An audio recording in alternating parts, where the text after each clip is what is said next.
हूँ कि जब मैंने 12th में सोचा था कि मुझे बाहर पढ़ने जाना है, तो इस तरीके के एक्सपीरियंसेस मुझे भी हुए थे और मेरे पिताजी को बहुत ही कठोर दिल रख के ये डिसीजन लेना हुआ था कि मुझे इसे बाहर भेजना है। तो डिमोटिवेशन तो कई बार होता था, क्योंकि 4 बार जब मैं असफल हुई, ऐसा नहीं था कि एक स्टेज को पार करके मैं असफल हो रही हूँ, मेंस में पहुँच रही हूँ या इंटरव्यू में। कभी भी मेरी पहली स्टेज ही नहीं हुई थी, जिसको प्रीलिम्स हम कहते हैं। जब भी डिमोटिवेट हुई, कोई ना कोई मेरे साथ था, या तो मेरे पेरेंट्स थे, मेरे भाई बहन थे, कोई ना कोई था जो हमेशा मुझे बोलता था कि हमें पता है कि तुम कर सकते हो। लोगों से ऐसी बातें सुनना कि क्या तुम कलेक्टर हो यहाँ पे वापस आने के बाद। हाँ बिल्कुल, कि क्या तुम कलेक्टर हो, ये ताना आपको दिया गया हमने से। बिल्कुल, तो जो ये IAS ही बनना है कि एडमिनिस्ट्रेशन सर्विस में जाना है, ये आपके माइंड में कब आया? एक बार मेरे माता पिता की इच्छा थी कि मैं IAS ऑफिसर बनूँ लेकिन अगर बच्चे कुछ अच्छा करने की कोशिश कर रहे हैं तो आप उन्हें सपोर्ट ज़रूर करिए कि बच्चे आने वाले कल में क्या करने वाले हैं या आज क्या करने वाले हैं, उसमें आप एक्चुअली कुछ नहीं कर सकते, बस आप उन्हें गाइड कर सकते हैं। कहते हैं ना कि अगर इंसान ठान ले, वो हार नहीं माने, हिम्मत कर ले तो कुछ भी कर सकता है। बिल्कुल ऐसा ही एग्जाम्पल हम आपको देंगे। देश की सिविल सर्विस एग्ज़ाम UPSC सबसे कठिन मानी जाती है, उसको क्रैक करना आसान नहीं होता। बिल्कुल, और आज हमारी इस खास बातचीत में हमारे साथ मेहमान है मृणालिका राठौर मैम। आपको बता दूं कि UPSC सिविल सर्विस का जो रिज़ल्ट 2023 का था, उसमें इनकी 125वीं रैंक हासिल करके इन्होंने राजस्थान का ही नहीं पूरे देश का जो नाम है वो रोशन किया है। और वहीं राजस्थान के नागौर ज़िले के ग्रामीण परिवेश से मैम आती है और मोड़ीकला गांव है इनका। वहाँ से UPSC तक की जो इनका सफ़र है, 4 बार हालांकि मैम को असफलता मिली, लेकिन इन्होंने हार जो है वो नहीं मानी और 5वीं बार 125वीं रैंक जो हासिल करके गर्व के साथ अपने परिवार का, अपने राज्य का जो नाम है वो ऊँचा कर दिया है। स्वागत है मैम आपका और आपको बहुत बहुत शुभकामनाएँ। अभी आप IAS बन चुके हैं। Thank you. बिल्कुल मैम, रिज़ल्ट जब आया, जब आपको पता चला आपकी 125वीं रैंक आई है, जो आपका रिएक्शन था वो कैसा था? मैम मैं थोड़ी सी नम थी जब मैंने रिज़ल्ट देखा। मैं मिठाई की दुकान पे खड़ी थी, रिज़ल्ट देखा, बस देख के कुछ फीलिंग समझ नहीं आई कि कैसा महसूस होना है। जाके बस पेरेंट्स को बताया, वो लोग बहुत खुश हो गए, तब रियलाइज़ हुआ कि चलो कुछ अच्छा हो गया है। अच्छा, मिठाई की दुकान पे पहले से चले गए थे आप? मैम पनीर लेने गए थे। अच्छा, पनीर लेने गए थे, फिर आते भी मिठाई का डब्बा लेके आए कि नहीं? नहीं मैम, उस टाइम तो नहीं लिया था हमने। अच्छा। चल दिए, चलने के बाद बताया था गाड़ी। अच्छा, उस टाइम समझ नहीं आ रहा था कि क्या करे हैं जी। बिल्कुल मैम, 4 बार असफल होना और उसके बाद फिर से हर एक हार के बाद फिर से उसी चीज़ को ट्राई करना, फिर मतलब डिमोटिवेट हो जाते थे या फिर भी कि नहीं अभी तो मोटिवेशन है? डिमोटिवेशन तो कई बार होता था, क्योंकि 4 बार जब मैं असफल हुई, ऐसा नहीं था कि एक स्टेज को पार करके मैं असफल हो रही हूँ, मेंस में पहुँच रही हूँ या इंटरव्यू में। कभी भी मेरी पहली स्टेज ही नहीं हुई थी, जिसको प्रीलिम्स हम कहते हैं। हाँ, प्री में ही असफल हो जा रही थी। मेरा प्रीलिम्स ही नहीं होता था और जब भी नहीं होता था, पहली बार नहीं हुआ मैं नॉर्मल थी क्योंकि मैंने तैयारी नहीं की थी। जब दूसरी बार नहीं हुआ तो मुझे लगा कि हाँ शायद और मेहनत की ज़रूरत है। तीसरी बार अपनी जान लगा दी थी और पूरा एक्सपेक्टेशन था कि हो जाएगा, नहीं हुआ तो टूट सी गई थी, डिमोटिवेट हो गई थी। पर जब भी डिमोटिवेट हुई, कोई ना कोई मेरे साथ था, या तो मेरे पेरेंट्स थे, मेरे भाई बहन थे, कोई ना कोई था जो हमेशा मुझे बोलता था कि हमें पता है कि तुम कर सकते हो। मेरे दोस्त थे जो हमेशा मेरे साथ खड़े होते थे। तो डिमोटिवेशन होती थी, लेकिन इतना अच्छा सपोर्ट सिस्टम था जिन्होंने मुझ पर विश्वास रखा, मुझसे ज़्यादा भी, कि हो गया। घर वालों का, आपके मित्रों का अच्छा सहयोग रहा आपकी इस दौर में है। जी बिल्कुल, तो जो ये IAS ही बनना है कि एडमिनिस्ट्रेशन सर्विस में जाना है, ये आपके माइंड में कब आया? एक बचपन से किसी का आता है, किसी का स्कूल में, किसी का कॉलेज टाइम में, आपने कब डिसाइड किया? मैम वैसे तो मेरे 10th के बाद रिज़ल्ट काफ़ी अच्छा आया था 10th में, तो सबकी उम्मीद थी कि मैं साइंस, मैथ्स, साइंस बायो लूँ।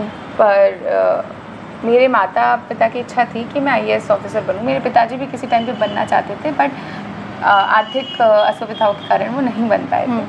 तो उनकी काफ़ी इच्छा थी, उन्हें लगा कि पढ़ने में अच्छी है तो शायद ही कर सकती है, तो मैं आर्ट्स ले लूँ। पर उस समय आर्ट्स ले लिया था, पर ऐसा बहुत स्ट्रांगली मुझे नहीं महसूस होता मुझे ये करना है। फिर दिल्ली यूनिवर्सिटी गई, LSR में पढ़ाई करी। उस समय समाज सेवा में लग गई, तो NGOs में, स्कूल्स में, गवर्नमेंट स्कूल्स में इन्वॉल्व हो गई और लगता था इससे मुझे मज़े आने वाले, तो शायद सिविल सर्विसेज नहीं करना है। यहाँ आई जयपुर वापस, अपना नॉन प्रॉफिट शुरू किया, खुद का NGO चलाया।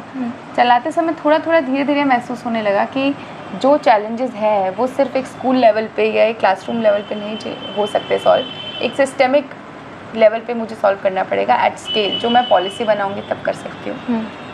तो थोड़ा थोड़ा लगने लगा मैम। एंड फिर धीरे धीरे लोगों से ऐसी बातें सुनना कि क्या तुम कलेक्टर हो यहाँ पे वापस आने के बाद। हाँ बिल्कुल, कि क्या तुम कलेक्टर हो, ये ताना आपको दिया गया, हमने भी सुना है कि इस तरह से। तो मुझे लगता था कहीं ना कहीं एज अ फीमेल राजस्थान में मैं अगर हूँ तो अगर मैं एक इस पोजीशन पे आ सकती हूँ तो मैं बहुत सारे लोगों को आगे बढ़ने की एक इंस्पिरेशन दे सकती हूँ। और दूसरा जो हमारी आर्थिक स्थिति थी शायद मैं उसमें खुद के लिए, अपने परिवार के लिए और साथ ही साथ समाज के लिए भी सुधार कर सकती हूँ। तो वो स्ट्राइक मुझे तब हुआ जब यहाँ पे आके मैंने अपना नॉन प्रॉफिट चलाया और मुझे समझ आया कि चैलेंजेस क्या है। बिल्कुल। तो आपने ग्रेजुएशन के बाद ही अगर कहे तो तैयारी जो यूपीएससी की है वो शुरू करी थी। अक्सर लोग या तो ग्रेजुएशन के टाइम में शुरू कर देते हैं, आपने बाद में ये चीज़ सोची? काम अपना खुद का काम करते करते मैंने करते कि मुझे ये करना चाहिए। जी हाँ बिल्कुल। तो नागौर डिस्ट्रिक्ट और ग्रामीण परिवेश से ताल्लुकात रखते हो आप, हैं जयपुर में भले ही रहो लेकिन ताल्लुकात जो है वहीं से रहते हैं। आपके पिताजी वहीं से ही उठे, उन्होंने भी काफ़ी संघर्ष किया है। तो मतलब है कि सब्जी कभी बेचा करते थे, फिर धीरे धीरे आगे बढ़े। तो मतलब आपके और भी जो भाई बहन हैं वो भी सर्विस में हैं? नहीं मैम, मेरी सिस्टर जो है वो एक स्कूल में एकेडमिक कोऑर्डिनेटर की तरह कार्यरत थी और मैरिड है वो। और मेरा जो ब्रदर है वो अभी एक कॉर्पोरेट में काम कर रहा है इन जयपुर ओनली, VIP एक है वहाँ पे, ही इज़ एन ऑफिसर।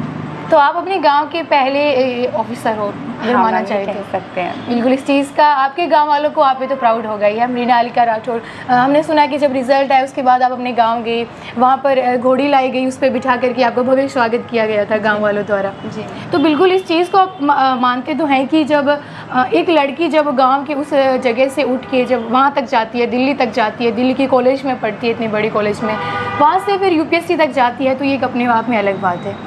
कई लड़कियां हैं जो ये सपना देखती है, पूरा नहीं हो पाता है, फिनेंशियल कंडीशन मानो या फिर कुछ ये है कि लड़की है हम बाहर नहीं भेज सकते ग्रामीण परिवेश में। कोई एक मैसेज जो आप बताओ, क्योंकि जो आपका इंटरव्यू है वो बच्चों के पेरेंट्स भी देखेंगे, बच्चे भी देखेंगे। मैम बिल्कुल, आपने जो भी कहा मैं वो सब महसूस कर सकती हूँ कि जब मैंने 12th में सोचा था कि मुझे बाहर पढ़ने जाना है तो इस तरीके के एक्सपीरियंसेस मुझे भी हुए थे। और मेरे पिताजी को बहुत ही कठोर दिल रख के ये डिसीजन लेना हुआ था कि मुझे इसे बाहर भेजना है। जिस परिवेश से हम आते थे, रेगुलर कॉलेज भी लड़कियों को नहीं भेजा जाता था, तो मुझे दिल्ली पढ़ने भेजना उनके लिए बहुत बड़ी चीज़ थी। पर उन्होंने वो डिसीजन लिया। तो पहले मैं पेरेंट्स को ये कहना चाहूँगी कि बच्चे आने वाले कल में क्या करने वाले हैं या आज क्या करने वाले हैं उसमें आप एक्चुअली कुछ नहीं कर सकते, बस आप उन्हें गाइड कर सकते हैं। लेकिन अगर बच्चे कुछ अच्छा करने की कोशिश कर रहे हैं तो आप उन्हें सपोर्ट ज़रूर करिए। ज़रूरी नहीं कि वो IAS अफसर बनना चाहते हैं, जो बच्चे बहुत कुछ बन सकते हैं। आज हमने कंगना रनावत का भी एग्जाम्पल देखा है, छोटे से गांव से निकली हुई वो भी है, आज इतने बड़े मुकाम पे है, इलेक्शन कंटेस्ट कर रही हैं। तो आप अपने बच्चों को सपोर्ट करिए। और लड़कियाँ जो संघर्ष कर रही हैं, अगर आपको कुछ चाहिए तो उसके लिए ज़िद करिए, क्योंकि अगर आप ज़िद नहीं करेंगी तो कोई ना कोई ज़िद करके फिर आपको अपने हिसाब से चलवा लेगा। ज़िद करिए, आपको जो प्यार करते हैं, आपकी जो वैल्यू करते हैं वो आपको ज़रूर सपोर्ट करेंगे। थोड़ा समय लेंगे लेकिन सपोर्ट ज़रूर करेंगे, मुझे पता है। बिल्कुल। तो बहुत अच्छी बात की मैम ने कि ज़िद जो है वो आप करिए। तो मैम एक सवाल मैं थोड़ा इससे हट के आपकी पढ़ाई के उस रिलेटेड पूछना चाहूँगी, जो आपका शेड्यूल होता था इस एग्ज़ाम की तैयारी के लिए, वो क्या था?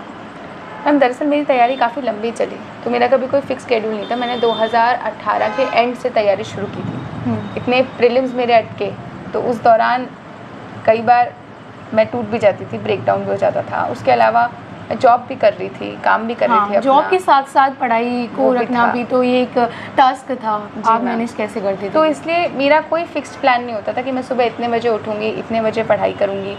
शुरुआत में जब मैंने तैयारी की तो मैं ऐसा सोचती थी मैं 8 घंटे पढूँ, 9 घंटे पढूँ, और जब एग्ज़ाम पास में आया तो 12 घंटे भी पढूँ।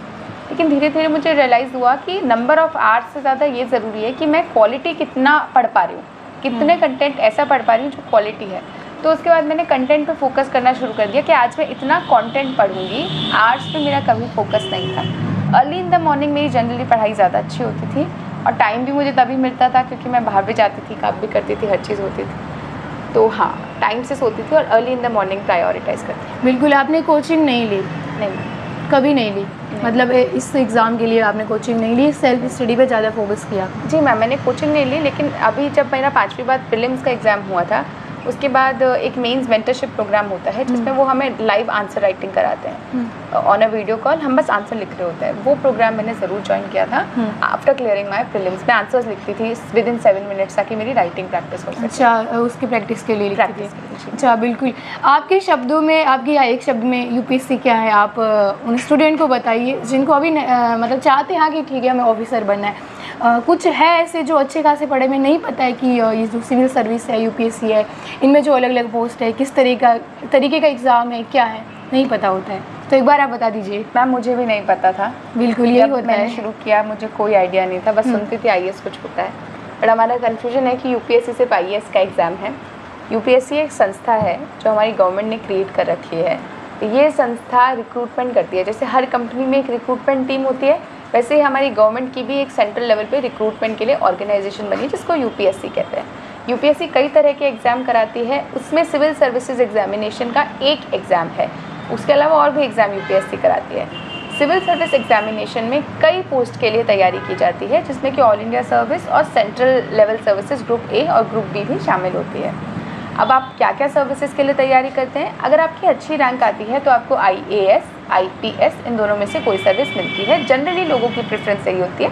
कई बार आईआरएस और आईएफएस ऑफिसर भी हमें बनना होता है। Indian foreign service, Indian revenue service, police service, administration service, और जैसे जैसे आप और प्रेफरेंस कर सकते हैं तो पोस्टल सर्विस, रेलवे सर्विस, सब कुछ इसमें इंटीग्रेटेड होता है, तो कई सर्विसेज होती है। सर्विसेज का एलोकेशन आपकी इस एग्ज़ाम में रैंक के अकॉर्डिंग होता है। रिजल्ट आने के बाद आप तैयार रहे कि आपको देश के किसी भी कॉर्नर में पोस्ट किया जा सकता है सर्विस को मिलने के बाद। सो ओवरऑल ये सर्विस का प्रोसेस होता है। एग्ज़ाम में सबसे पहले एक प्रीलिम्स का स्टेज होता है जिसमें 2 पेपर होते हैं, GS1 और GS2। GS1 is general knowledge and GS2 is CSAT। CSAT मतलब एप्टीट्यूड, रीजनिंग और इंग्लिश। उसके बाद आपका मेंस का एग्ज़ाम होता है जिसमें आपको एक ऑप्शनल का पेपर लेना होता है। ऑप्शनल के पेपर में आप कुछ भी चूज़ कर सकते हैं, मेरा पॉलिटिकल साइंस था। और उसके अलावा 4 जनरल स्टडीज़ के पेपर होते हैं जिनमें जनरली जनरल नॉलेज के सब्जेक्टिव क्वेश्चंस आते हैं जिनके आपको आंसर लिखने होते हैं। एक ऐसे का पेपर भी होता है और क्वालिफाइंग 2 लैंग्वेज पेपर्स भी होते हैं। जब आप ये सब क्लियर कर लेते हैं और आपके कट ऑफ मार्क्स से ऊपर आ जाते हैं तो आपका एक पर्सनालिटी टेस्ट होता है जिसमें आपसे क्वेश्चंस पूछे जाते हैं। वो क्वेश्चंस आपकी नॉलेज को ना टेस्ट करके आपकी पर्सनालिटी को टेस्ट करने के लिए होते हैं। आप में कितना पेशेंस है, कितनी क्रिटिकल थिंकिंग है। जब ये स्टेज भी पूरी हो जाती है तो आपके मेंस के और आपके पर्सनालिटी टेस्ट के मार्क्स को जोड़ा जाता है और उस बेसिस पे आपकी फाइनल रैंक बनती है जिसके आधार पे आपका सर्विस एलोकेशन और कार्डर एलोकेशन होता है। बिल्कुल मैम, आपने जिस आसान भाषा में समझाया है तो ऑडियंस जो है वो बिल्कुल आसानी से समझ जाएंगे कि यूपीएससी क्या है, किस तरह से तैयारी की, एग्ज़ाम क्या है, इंटरव्यू। तो बिल्कुल अभी जैसे कि आप तैयारी कर रहे थे उस वक्त मतलब सोशल मीडिया यूज़ करते हो आप? मैम मैं हूँ सोशल मीडिया पे, बट जैसे मैंने फेसबुक नहीं यूज़ करती थी मैं उस टाइम पे, और इंस्टाग्राम भी हटा रखा था, ब्राउज़र से यूज़ कर लेती थी कभी कभी। तो मोस्टली मैं ऑफ सोशल मीडिया थी। अच्छा, ऑफ थे, लेकिन मतलब फिर भी कभी ऐसा मन होता था क्या तैयारी के बीच में कि हाँ यार कोई मूवी देख लूँ मैं, अच्छी सी कोई आ रही है कि जिससे अच्छा सीख सकूँ, ऐसे कभी बना? जनरली मैं मूवी से ज़्यादा ऐसे पसंद करती थी कि मैं म्यूज़िक सुन लूँ या कुछ बुक रीड कर लूँ। अच्छा, ये आपकी म्यूज़िक सुनना हॉबी भी हो सकती है? हाँ, मैं म्यूज़िक सुनती थी, बुक्स रीड करती थी, तो ये सब करती थी। बट मूवीज़ कभी कभी देखती थी, बट इतना ज़्यादा शौक कभी नहीं था देखने का।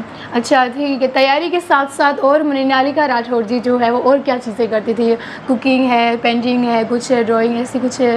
मैम आपको मैंने बताया कि मुझे बच्चों के साथ और टीचर्स के साथ काम करना अच्छा लगता था। मैं अक्सर स्कूल में आ जाया करती थी, इसी स्कूल में जहाँ हम बैठे हैं। कई बार आती थी, टीचर्स के साथ काम करती थी, बच्चों को मैं पढ़ाती थी या बात कर लेती थी बच्चों से, अच्छा लगता था। उसके अलावा मुझे खाना बनाने का शौक़ है, पर दिन का बनाती थी कभी कभी, बट इतना नहीं बनाती थी तैयारी के कारण। उसके अलावा जनरली मैं म्यूज़िक सुनना अच्छा लगता था, बुक्स रीड करना और दोस्तों से बात करना, बस इतना ही था मैम। ये सब करती थी, तैयारी चलती थी। बिल्कुल, तो आज की इस खास बातचीत में हमारे साथ कलेक्टर साहिबा है जिनसे हमने बातचीत करी और आपसे बात करके बहुत अच्छा लगा। और कभी फील होता है कि अकेले में जब बैठे हो कि यार मैं कलेक्टर बन गई? नहीं मैम, मुझे तो नॉर्मली लग रहा है। नॉर्मली लगता है? अच्छा, बिल्कुल। तो और आपको आपके स्वर्ण भविष्य की हम शुभकामनाएं देते हैं। द खट्टर की ओर से आपको बहुत बहुत शुभकामनाएं। आप इसी तरह देश की जो सेवा है वो करो और आपका जो लक्ष्य है वाकई बहुत ही अच्छा है जिस तरह से आपने सेवा का भाव रखा सबके लिए। बिल्कुल। तो ये थे हमारे साथ में निहालिका राठौर मैम, जो कि अभी IAS बन गए, इनका सिलेक्शन हो गया है। और वहीं हमने इनसे बातचीत करी और मैं आशा करती हूँ कि इनकी जो सारी बातचीत है वो आपने भी देखी होगी। आप इनसे बिल्कुल प्रेरणा जो है वो ले सकते हो। मैम एक प्रेरणा का स्रोत है, हार नहीं मानी इन्होंने कभी। तो चाहे कितने भी कठिन रास्ते क्यों ना हो, अगर हम ठान लेते हैं कि नहीं, आज नहीं तो कल मुझे ये क्लियर करना है, जो भी मेरा विज़न है वहाँ तक पहुँचना है, तो कोई भी जो राह है वो इतनी मुश्किल नहीं होती है, आसान बन जाती है। इसी के साथ मैं ममता आप सभी के साथ, धन्यवाद।